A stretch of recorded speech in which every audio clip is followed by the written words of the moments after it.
रेत पर रह गई दौड़ती, दो घूंट जिंदगी, दो घूंट जिंदगी, दो घूंट जिंदगी, दो घूंट जिंदगी। मुझे मेरे बेटे से मिलाओ। कौन है अम्मा? कहाँ है आपका बेटा? किसके पास है? एक बात तो बताएं, वो जो ईंटों का भट्ठा है वहां पर भी सारे मजदूर जबरी रखे गए हैं, ऐसा क्यों है? हम ये सब किस लिए कर रहे हैं और क्यों कर रहे हैं? क्या ये जुल्म नहीं है मैनेजर साहब? और आप मेरे ऑफिस क्यों गए?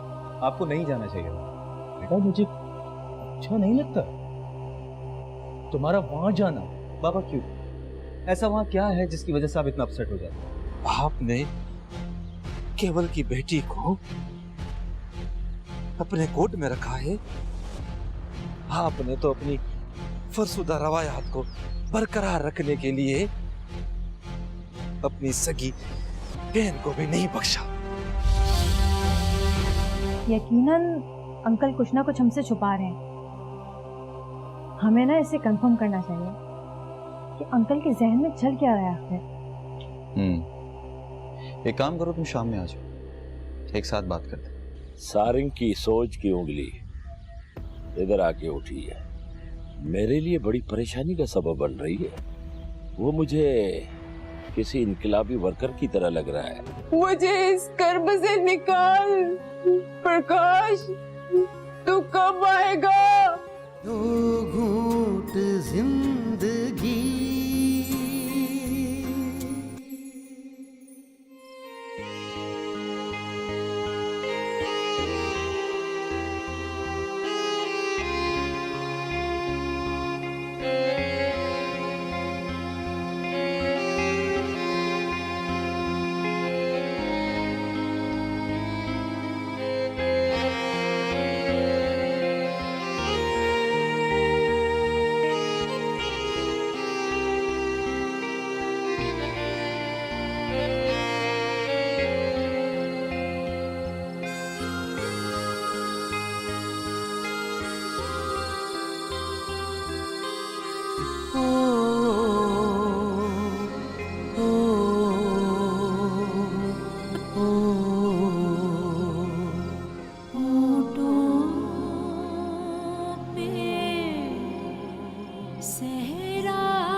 हे, ये तू अकेली अकेली कहाँ घूम रही है? सुना है समन तुझे फिर छोड़ के चला गया। क्यों उसका साथ देती है जब वो तेरा साथ नहीं दे सकता? ये आंखें फाड़ फाड़ के क्या देख रही है? मैं सच कह रहा हूं, लेकिन तेरी समझ में ये बातें नहीं आती है। ये तो तू जानती है ना कि हर बार मैं तेरे काम आता हूं, इसीलिए तो कह रहा हूं तो ये संबंध को छोड़ दे। अरे जो तुम्हें एक वक्त का खिला भी नहीं सकता, उस वक्त के साथ रहने की क्या जरूरत है तेरे को? तू वक्त वाला है? हाँ, तू मेरे पास आ जा, सुखी रहेगी। ऐसे दर दर की ठोकरें खाने की जरूरत नहीं पड़ेगी तुझे। तू क्या समझता है वकील कि तू जो चाहेगा वो तुझे तेरे एक ही हुक्म से मिल जाएगा? अनाज का मालिक तू है, पानी पे तेरी हुक्मरानी रहेगी। और वाकई तेरी इतनी औकात है कि तू मुझे अपने पास रख सके? हाँ हाँ, मैं हर कीमत में तुझे हासिल करना चाहता हूँ, बस तू संबंध को छोड़ दे। तू खुद को बड़ा मसीहा समझते हो, बड़ा सखी और मददगार समझते हो। क्या नहीं की थी मैंने मदद? कहते ये भी झूठ है। वाह वकील वाह, वाह तेरी मदद।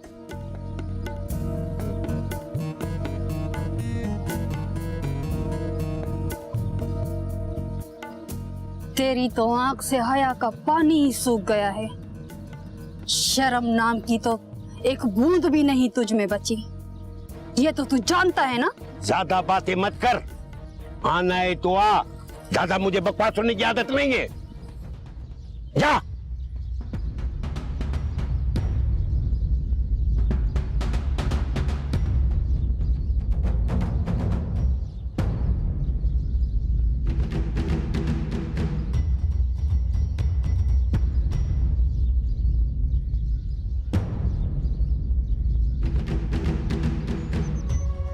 इतना करम किया है, एक सखा और कर दे।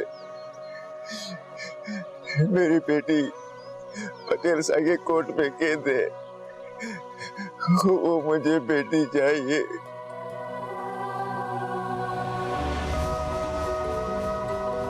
लेकिन बाबा ये सब कुछ कैसे हुआ? इसमें सारंग की कोई चालाकी तो नहीं है? बिल्कुल नहीं, मुझे तो वो वाकई मासूम लगा। मैंने भी लोगों के साथ जिंदगी गुजारी है बेटा, इतना तो मुझे भी समझ में आता है कि कौन क्या चाहता है।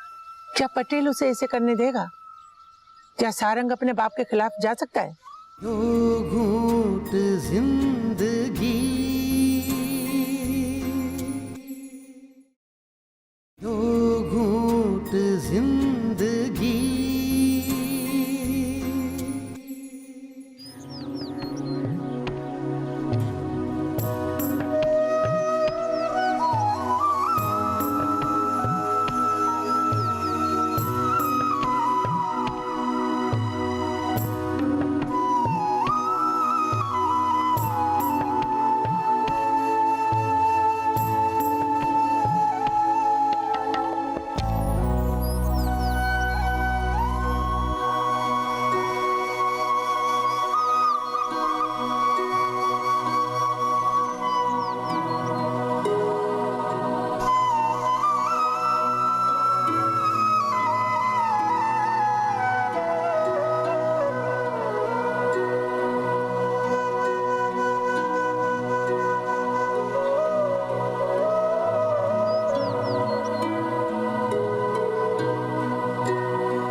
मुझे अब बुरा लगता है। मैं कितना महदूद सोचता था इन लोगों के बारे में।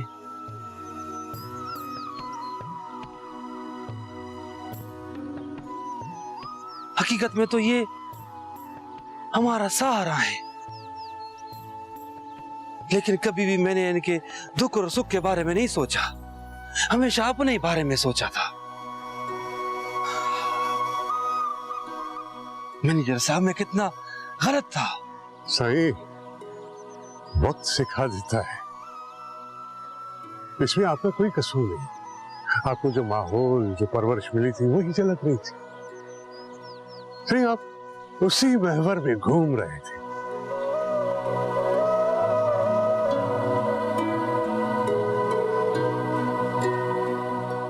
कल चाचा केवल को छोड़ना था, आपने क्यों नहीं छोड़ा? सही है। इस सिलसिले में आपने पटेल से बात की है? बाबा से इसे बात करने की जरूरत नहीं है।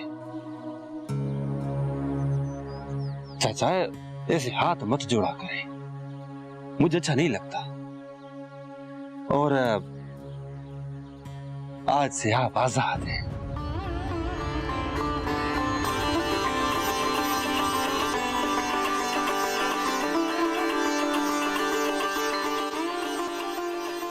अभी अपने गांव जाएं, वहां पे आपको कोई कुछ नहीं कहेगा।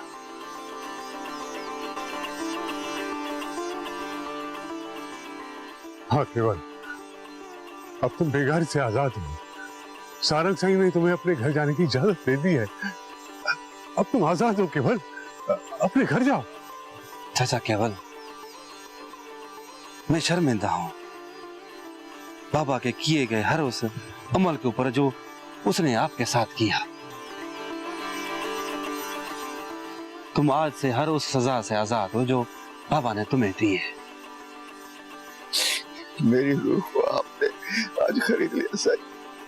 सही, आज वो मुझे रूह को सुकून और खुशी मिली है ना, वो मरते दम तक मैं नहीं भूल सकता। केवल ये लो पैसे, अब तुम घर जाओ और सारंग बाबा को दुआएं देते रहो।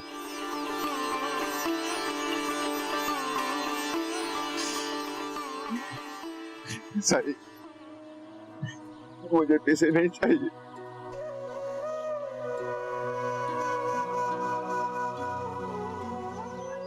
सही, इतना करम किया है, एक सखा और कर दे।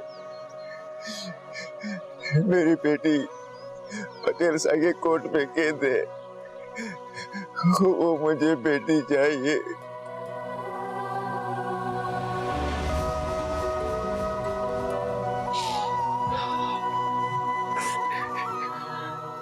चाचा केवल, आप फिक्र मत करें, बहुत जल्द उसे भी रिहाई नसीब होगी। ये सारंग का आपसे वादा है। मैनेजर साहब,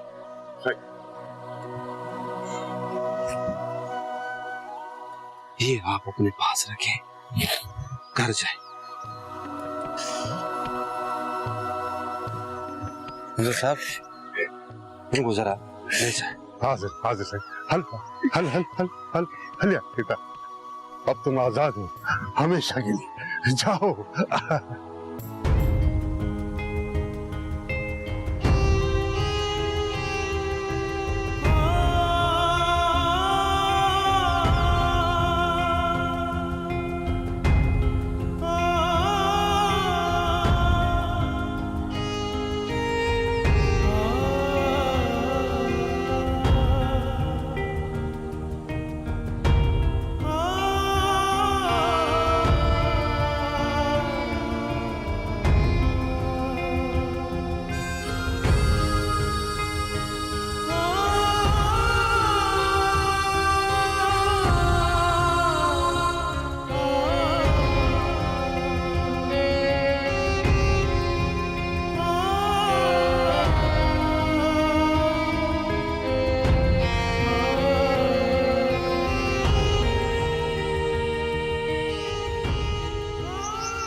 मैं सोच रही हूँ आज तुम्हारे बाबा आएंगे तो मैं उन्हें कहूंगी कि हमें हैदराबाद का शहर घुमा देना है, क्योंकि यहाँ घर में अकेले बैठे बैठे गांव की याद आती है तो रोते रहते हैं। मैं तो नहीं रो रही अम्मा। फिर उदास क्यों खड़ी हो? जाओ, जाकर अड़ोस पड़ोस में देखो, किसी को सहेली बनाओ। अम्मा मेरा दिल नहीं कर रहा कि मैं किसी से जाकर बात करूं। अच्छा, पड़ोस में कोई तो लड़की होगी ना, क्यों? भला मैं ऐसा करती हूँ, शाना को बुला लेती हूँ। अब तो सही है। सब याद आ रहा है अम्मा, मेरे मोर, मेरी सहेली शाना, गांव की वो गलियां, कुएं का वो रास्ता, उड़ती हुई रेत और सूखे दरख्त। अम्मा मुझे सब याद आ रहा है। हाँ बेटा, थर के गीत और उसी की दास्तानें ही हमारा सहारा और हमारे जीने का सबब है। अम्मा, पटेल ने फैसला किया और बाबा ने मान लिया, ऐसा क्यों? क्या हम इतने पाबंद हैं? जो कहा जाए वही करना होगा। हम किसकी मलकियत है अम्मा? हमारी क्या हैसियत है अम्मा? देखो बेटा, हम अल्लाह के हैं और अल्लाह हमारा है, इससे आगे कुछ भी नहीं। तो फिर हम क्यों अपना घर, अपने रिश्ते नाते सब कुछ छोड़कर यहाँ चले आए? हमें उस फैसले के खिलाफ खड़ा होना चाहिए था अम्मा। मेरी बेटी, तुम क्यों दिलगीर हो रही हो? हिजरत में भी बरकत है। जहाँ भी इंसान हिजरत करता है ना, तो वहाँ सुकून मिलता है। क्या बातें हो रही हैं दोनों माँ बेटियों में? बाबा, हम दो ही तो हैं घर में, कुछ ना कुछ तो कहेंगे ना। हाँ, मैं कसूरवार हूँ। मैंने तुम दोनों से पूरा आसमान छीन लिया है, बस थोड़ा सा टुकड़ा दिया है। बाबा, हमारा आसमान हमसे छीन लिया गया है, हमारी रेत हमसे दूर की गई, फिर भी आपके चेहरे पे मुस्कुराहट। ऐसे कैसे खुश हैं बाबा आप? मेरी बच्ची, आज मैं बहुत खुश हूँ। आज जो हुआ है ना, वो हमने कभी सोचा ही नहीं था। ऐसा क्या हुआ है? क्या पटेल ने हमें ठहराने की इजाजत दे दी है? उससे भी बड़ी बात हुई है, बड़ी। क्या हुआ बाबा, कुछ बताएं तो। आज सारंग ने केवल को बेगार से आजाद कर दिया है और उसने कहा है कि वो उसकी बेटी को भी जल्दी वापस करवा देगा। और पता है, उसने तमाम मजदूरों की दिहाड़ी भी बढ़ा दी है। मुझे यकीन नहीं आ रहा है कि वो पिघल तब्दील हो जाएगा। नहीं नहीं, मुझे तो बिल्कुल भी यकीन नहीं आ रहा है। वो तो बहुत बिगड़ा हुआ लड़का था। नहीं नहीं, तुम्हें कोई गलतफहमी हो गई होगी, ऐसा कुछ भी नहीं हुआ होगा। उसने केवल को पैसे दिए और मुझे कहा कि जाओ केवल को बस में बिठा के आओ। नाज़ा, कभी तुमने सुना कि पटेल ने किसी को पैसे दिए हो घर भेजने के लिए? वो वाकई बदल गया है। उसने तो पटेल साईं से मजदूरों और किसानों के हकूक पर सख्त लहजे में बात की। लेकिन बाबा, ये सब कुछ कैसे हुआ? इसमें सारंग की कोई चालाकी तो नहीं है? बिल्कुल नहीं। मुझे तो वो वाकई मासूम लगा। मैंने भी लोगों के साथ जिंदगी गुजारी है बेटा।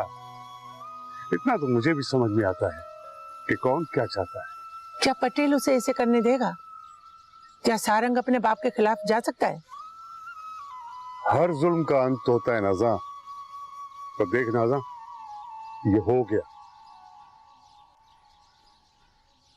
अब बेहतरी होगी।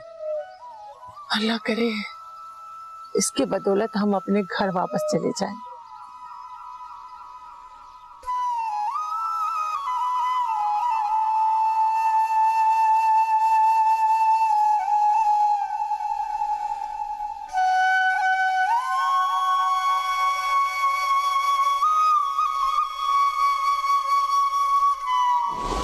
बाबा बाबा,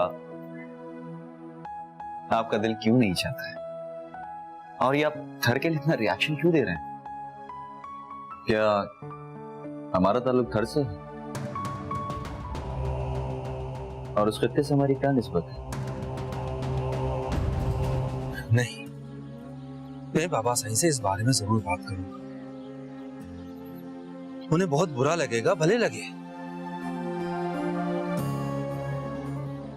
वो ज्यादा से ज्यादा क्या करेंगे? हाथ तो उन्होंने मेरे ऊपर पहले से उठाया है, भले मुझे मार दे, लेकिन मैं हक सच की बात उनको जरूर कहूंगा। दो घूंट जिंदगी, दो घूंट जिंदगी,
बाबा, ये कैसी जिद है? ओके, अगर आपको यकीन नहीं आता कि मैं वहां बेहतर नहीं हूं, तो आप मेरे साथ चलें, खुद ही देख लेंगे। जरूरत क्या है वहां जाने की? क्या दूसरे लोग नहीं है जो वहां जाके तुम्हारा काम कर सके? अंकल, बात ये नहीं कि ये प्रोजेक्ट कोई और जाके नहीं कर सकता। बात ये है कि आशिर क्यों नहीं? ये आशिर का प्रोजेक्ट है। आशिर ने इस प्रोजेक्ट पे बहुत वक्त दिया है, बहुत एफर्ट्स किए हैं। मुझे ये समझ में नहीं आ रहा कि तुम दोनों इस जिद पे क्यों अड़े हो। मेरा दिल नहीं कहता कि आशिर यहां से दूर जाए। आशिर यहां रह के भी काम कर सकता है। बाबा बाबा, आपका दिल क्यों नहीं चाहता है?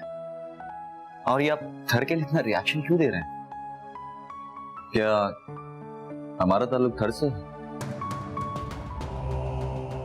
और उस खित्ते से हमारी क्या निस्बत है?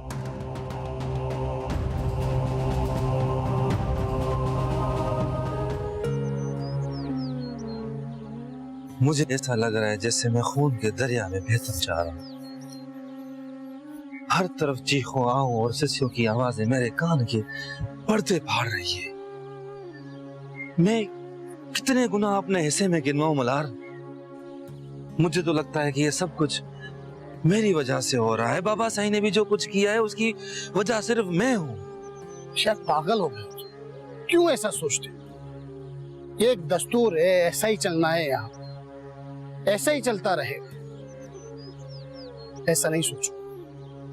मुझे समझ में नहीं आ रहा ये अच्छा है या बुरा है, जो कुछ भी है। देख सारंग, जिनके पास कुछ नहीं उनसे पूछो। वो भी ये सब कुछ चाहते हैं जो तुम्हारे पास है। तुम्हें तो ये सब कुछ बना बनाया मिल गया, इसकी कदर करो। ये भी तो सोचो, इस कदर की मुझे क्या कीमत चुकानी पड़ रही है। तुम ये सब कुछ क्यों नहीं चाहते जो सब लोग चाहते हैं? तो तुम क्यों नहीं? मुझे इसमें मत घसीटो। मैं सिर्फ तुम्हारा दोस्त ही रहना चाहता हूं। मुझे ये सब कुछ नहीं चाहिए। मेरे लिए इतना ही काफी है जो मेरे पास है। मेरी जरूरतें कम है। नहीं, मैं बाबा साईं से इस बारे में जरूर बात करूंगा। उन्हें बहुत बुरा लगेगा, भले लगे। वो ज्यादा से ज्यादा क्या करेंगे? हाथ तो उन्होंने मेरे ऊपर पहले से उठाया है, भले मुझे मार दे, लेकिन मैं हक सच की बात उनको जरूर कहूंगा।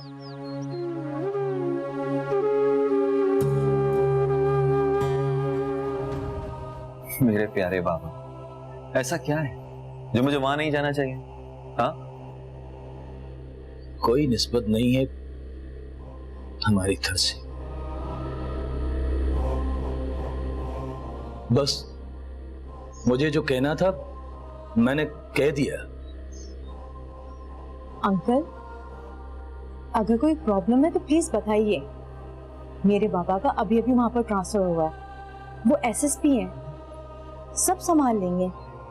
हम उनसे सपोर्ट ले सकते हैं। वहां किसी एसएसपी की नहीं चलती है।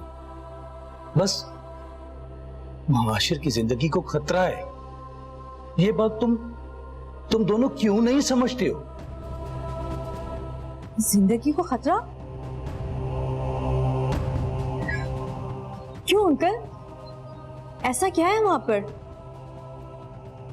जो आशिर की जान को वहां पर खतरा है? आशिर को तो वहां पर कोई जानता भी नहीं है। ऐसा कौन है जो आपका और आशिर का दुश्मन है? बाबा,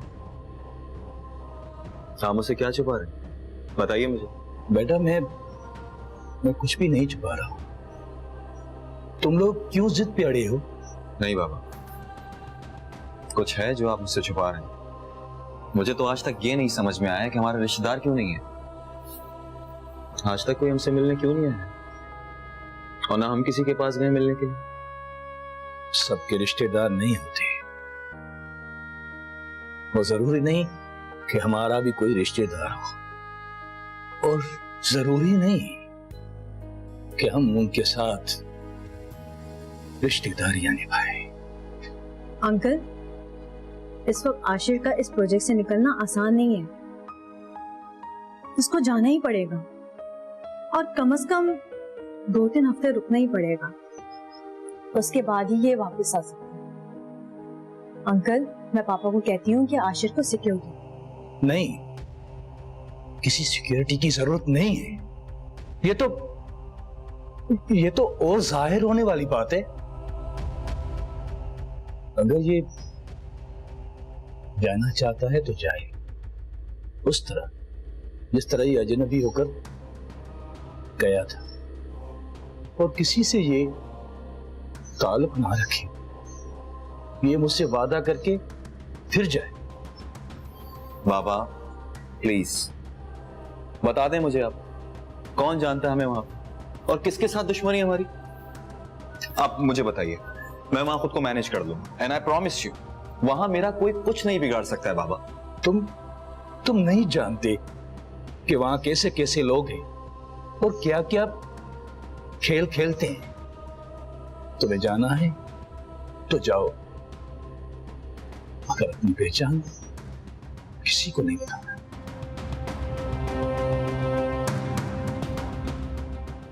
इसी में ही भलाई होगी। मैं इस मौजू पे और बात नहीं करूंगा।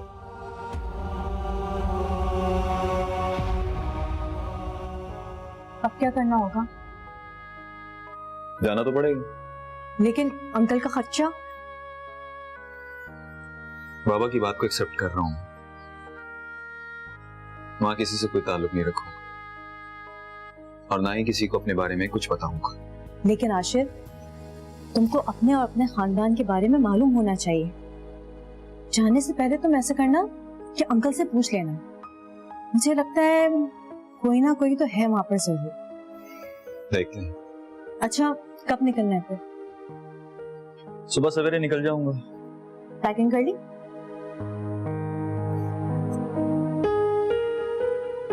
मुझे समझ नहीं आ रहा कि ये सब मैं कैसे करूंगा। बस हो जाएगा। तुमने एक कदम उठाया है, अल्लाह हौसला और कुव्वत अता करेगा। बाबा को ये सब कुछ समझना पड़ेगा।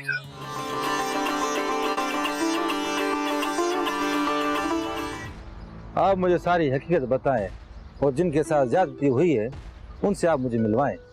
देखिए छोटे साईं, कुछ मामला इंतहाई हसास होते हैं, उन्हें मुनासिब वक्त पर हल करना चाहिए। आप एक वक्त में सब कुछ अच्छा नहीं कर सकते, आपको मुनासिब वक्त का इंतजार करना चाहिए। दो घूंट जिंदगी, दो घूंट जिंदगी। नहीं सारंग, ये गलत होगा। पता है, जिस दिन औलाद बाप के सामने खड़ी हो जाती है उस दिन उसकी मुकम्मल हार होती है और वो मुकम्मल तौर पे अंदर से खत्म हो जाती है। तुम्हें अपनी परवरिश पे सवाल नहीं उठाना। तुम्हें एक अच्छा बेटा बनना है और अपने बाप को भी सीधे रास्ते पर लाना। तो मैं क्या करूं? पटेल साई के किए हुए गुनाहों का मैं दावा करूं और तुम सबके पास जाओ, उनको अपने गले से लगाओ, उनसे अपने किए हुए गुनाहों की माफी मांगो और उनको उनका हक वापस करो। मगर इससे भी पहले एहतराम से पटेल साई को अपने अंदर के रूह की सच्चाई दिखाओ। बस यही एक तरीका है। मुझे समझ नहीं आ रहा कि ये सब मैं कैसे करूंगा। बस हो जाएगा। तुमने एक कदम उठाया है, अल्लाह हौसला और कुव्वत अता करेगा। बाबा को ये सब कुछ समझना पड़ेगा, लेकिन वो समझेंगे नहीं। तुम कैसे समझे? तुम भी तो पटेल साईं का साया थे। यार, एक लम्हा होता है बदलने के लिए। जो उसे पहचान जाता है तो वो अपनी मंजिल पा लेता है। मुझे भी ऐसे ही एक लम्हा मिला था। कहीं तुम ये सब कुछ परीक्षा को दिखाने के लिए तो नहीं कर? वैसे भी वो क्या आए हुए हैं? परीक्षा से मिले हो? जानता हूं कि वो आए हुए हैं, लेकिन ये सब उसकी वजह से नहीं है। पर हाँ, मैं उसके लिए अच्छा बनना चाहता हूं, लेकिन बाबा के करदा गुनाहों की वजह से मैं बहुत नीचे हो गया हूं। अब तो मैं उसके महल पे भी नहीं आ सकूंगा। छोड़ो तुम ये सब मायूसी की बातें। तुम अच्छे थे, अब तो तुम मासूम भी बन गए, जैसे एक मासूम बच्चा। परीक्षा एक दिन समझ जाएगी, फिक्र मत करो।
सलाम छोटे साईं। वालेकुम अस्सलाम मैनेजर साहब, माफ कीजिएगा, इस वक्त मैंने आपको ज़हमत दी है। नहीं साईं, कोई मसला नहीं है। आप यहाँ क्यों खड़े? अंदर आए ना साईं। नहीं नहीं, बस यहाँ बाहर खड़े होते हैं, कुछ बात करनी है आपसे। नहीं तो साईं, मुझे बुलवा लिया होता, मैं हाजिर हो जाता। बस यहाँ से गुजर रहा था तो सोचा आपसे मिलता हुआ जाऊं। मुझे कुछ काम है आपसे और कुछ पूछना भी है। आप बेफिक्र होकर कहें साईं, क्या पूछना मुझसे? बाबा के कोर्ट के बारे में मुझे सब कुछ बताएं, जो कुछ भी आप जानते हैं। छोटे साईं, मैं पटेल सिंह खादिम, और आज से नहीं, कई नस्लों से हम पटेल सिंह की नौकरी करते आए हैं। आपने इस वक्त तक जो किया है वो अच्छा है, तो सबके लिए एक मस्बत कदम है, लेकिन क्या? आप लेकिन बोलकर चुप क्यों हो गए? लेकिन सही आप इस मामले में ना पड़े तो अच्छा है। आप पर पटेल सिंह सख्त नाराजगी का इजहार कर चुके हैं और शायद आप पर हाथ भी उठा चुके हैं।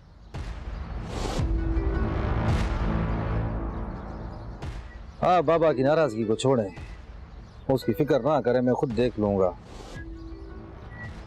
आप मुझे सारी हकीकत बताएं और जिनके साथ ज्यादती हुई है उनसे आप मुझे मिलवाएं। देखिए छोटे साईं, कुछ मामला इंतहाई हसास होते हैं, उन्हें मुनासिब वक्त पर हल करना चाहिए। आप एक वक्त में सब कुछ अच्छा नहीं कर सकते, आपको मुनासिब वक्त का इंतजार करना चाहिए। साईं, अब ये वक्त नहीं है जिसमें आप कोर्ट वाले मामले को उठाएं। क्या आप बाबा की नाराजगी की वजह से मुझसे ये बात छुपा रहे हैं? बिल्कुल नहीं साईं, लेकिन साईं मैं ये भी तो नहीं चाहता कि आप और पटेल सिंह अलग होकर एक दूसरे के खिलाफ खड़े रहें।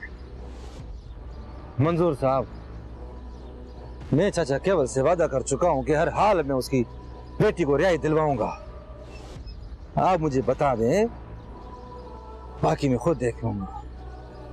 मैं सोचता हूँ साईं कि ये जल्दबाजी होगी, जल्दबाजी होगी साईं।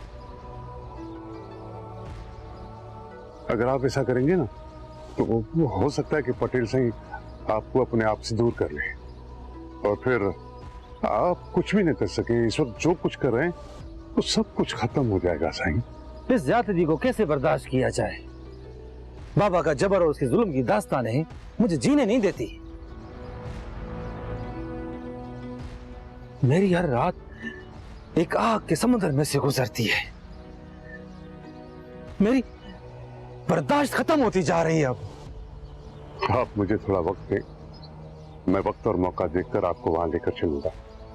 फिलहाल सही आप इन बातों में ना पड़े तो बेहतर है। शायद अपने गुस्से और अपनी जज्बात को अपनी ताकत और हौसले में तब्दील करें। आपका हर अमल मुदबराना हो ना, तो आपकी हर बात में वजन होगा। मैं थक जा रहा हूँ सिंह, और देखता हूँ कि केवल की आजादी पर पटेल सिंह का क्या रद्द-ए-अमल आता है। उसके बाद हम केवल की बेटी के बारे में कुछ सोच सकेंगे सिंह।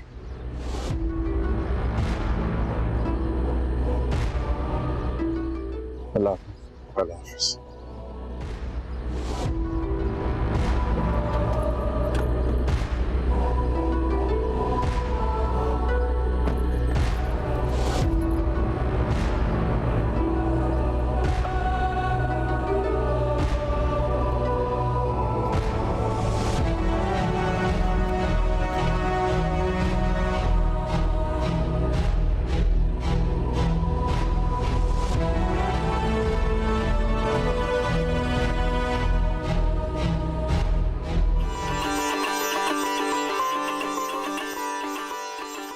कोमल, कोमल मैं आ गया। कोमल,